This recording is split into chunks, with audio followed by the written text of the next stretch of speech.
John ഒരു പുതിയ വസ്ത്രം വാങ്ങിയിട്ടുണ്ട്. അവൻ ഇതുവരെ അത് ധരിച്ചിട്ടില്ല എന്നെങ്ങനെ നമുക്ക് പറയാം?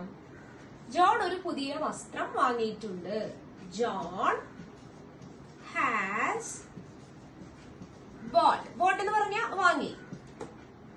എ ന്യൂ പുതിയ ഡ്രസ്. പക്ഷേ അതിന് നമ്മള് ബട്ട് അവൻ ഇതുവരെ അത് ധരിച്ചിട്ടില്ല. He hasn't worn. Worn എന്ന് പറഞ്ഞാൽ wear, worn. അതിന്റെ പാസ്റ്റ് പാർട്ടിസിപ്പിൾ ഫോം ആണ് worn. Yet എന്ന് പറഞ്ഞാൽ ഇതുവരെ എന്നുള്ള മീനിങ് ആണ്.